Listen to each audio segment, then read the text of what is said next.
What's up guys, Tino Cubing here, and today I'll be doing a walkthrough slash reconstruction of my 11.18 PB average that I got yesterday. So I did get this average on the Yan 3, which I was using to put together a video of 5 sub-10s on 5 different cubes, which may be out later in the week depending on how I go. But anyway, let's get into the walkthrough. All the scrambles are in the description if you'd like to follow along. The first solve of the average, which I'll play right now, was a 10.35.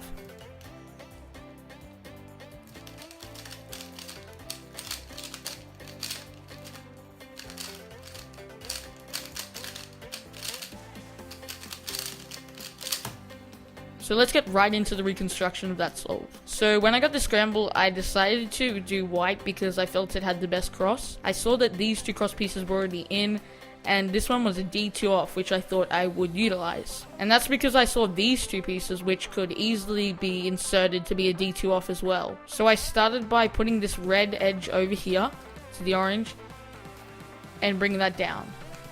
But I cancelled into inserting this one as well halfway through there by going like this. And then all three of these were a D2 off. So I did that D2 and then bring this down. Now instantly when I did that, I saw these two edges for some reason. There probably was easier pairs, but I decided to do red and green. So I rotated and then bring this corner over here and bring the edge out like that so that they were ready to do a 3 mover insert in the back. Then straight away when I was inserting that, I noticed these two pieces. Even though I probably shouldn't have rotated, I did rotate and bring them together and then rotate and insert them. Now when I was inserting them, I saw this pair here which only had a flipped edge, so I bring this to the front, matched them up and inserted. Now what I did here was a little bit weird, but I rotated, broke them up, and then rotated and inserted in the back. Then what I did here, this is a good case, which brought me straight to PLL. Then I had this R perm which goes like this. And the AUF was just a U prime. So that 10.35 was a pretty good solve, but let's get on to the second solve, which was in 12.60.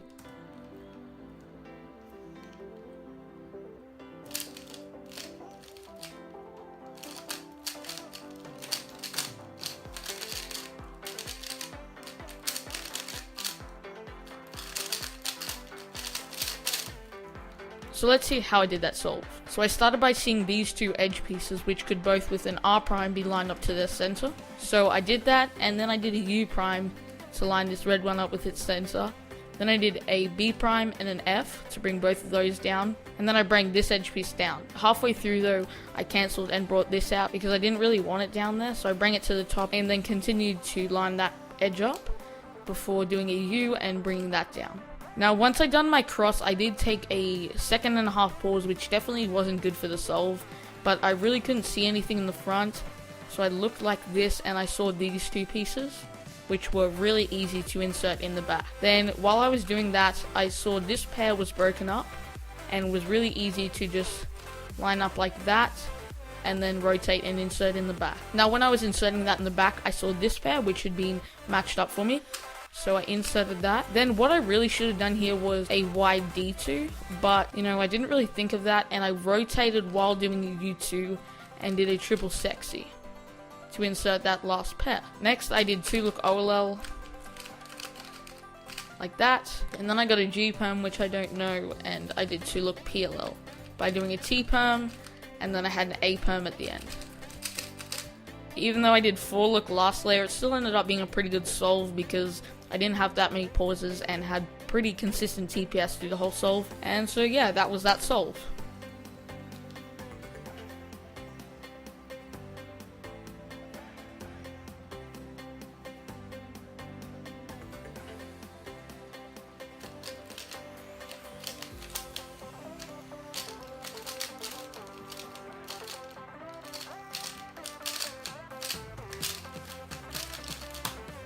So now that you've seen the 11.04, let's get into how I went about solving this scramble. As you can probably see, this wasn't the best cross, but after locating my first 4 edge pieces, I decided to do a U prime to line the red edge up with its center, and then a D prime to get that green edge there so that when I bring that down, that would line up in the back. So after doing that, I did a R prime, B prime, R prime, and then F prime to get that blue edge in place. Then I had this edge piece here, which definitely wasn't optimal, so I did a D2 so that all of these were now D2 away, and then I put this edge down and did another D2.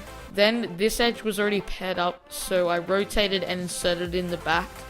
Now while inserting that, I saw this pair here, so I bring this edge out and inserted it in the front. Now while doing that, I noticed this corner and this edge piece here, so I did a U prime and then bring this out like that, and then I rotated and inserted that in the back.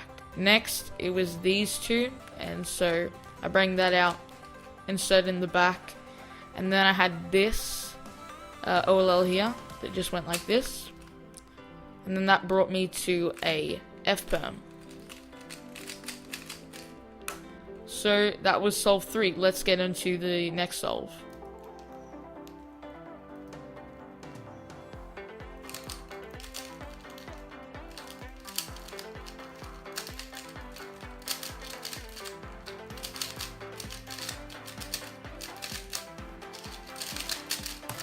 And so on to the fourth solve, which was a 12.16. Once again, there was a couple of things that could have been done a little bit more efficiently, but you know, when you're under pressure, you don't think of those things. So I straight away saw that, once again, these two pieces were only a D2 off when inserted, and this one was going to be a D prime off. So what I did was, did a D to bring this here, and then I bring that down.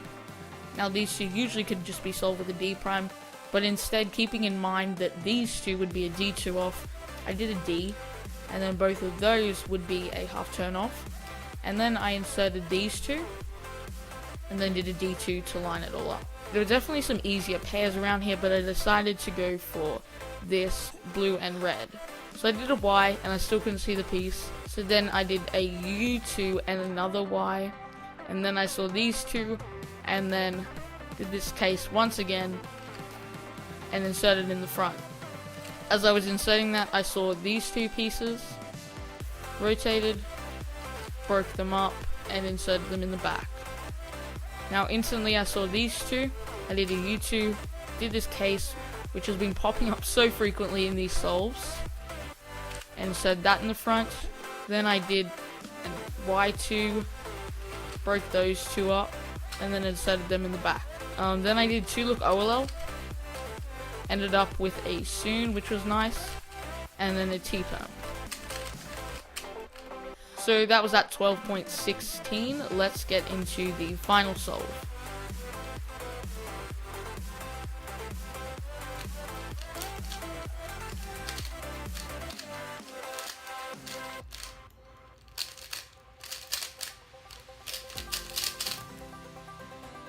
So onto the fifth and final solve in this average, which I've just realized I can't count as my PB anymore, and that's because of this last solve. So this solve was a 9.85, which is really good for the Yan, and unfortunately it was a miss scramble, so I can't count it anymore, but I thought I'd still walk you all through it just to show you what I did and how easy of a solve it was. So right off the bat, you can see it's a very easy cross. All I had to do was a B prime, bring both these sides down F2, and then that brought them all to a D to be solved. Now, this pair was already created, so I rotated, inserted in the back. Next, I saw these two pieces, which logically I should have gone like this and inserted in the front, but I decided to do something like this, and then rotate and insert in the back. When I was inserting this, I noticed this piece, and then I saw this piece. So then I rotated and lined them up, and then they were paired, so I brought it out, rotated, and inserted in the back. Then while doing that, these two were set up to be really easily inserted, so I rotated and inserted them in the back. And then that gave me a soon, and then ended with a perm. So that was a really easy solve for the most part, and I'm still really disappointed that that solve was a miss scramble, because I would have really liked that average, but it won't be long until I get an average that's even better than that. So that's all for these reconstruction / walkthrough solves for this average. If you enjoyed this style of video or it helped you out, make sure to leave a like, and don't forget to subscribe to be notified of future content. I'll see you all in my next video, and have a great day.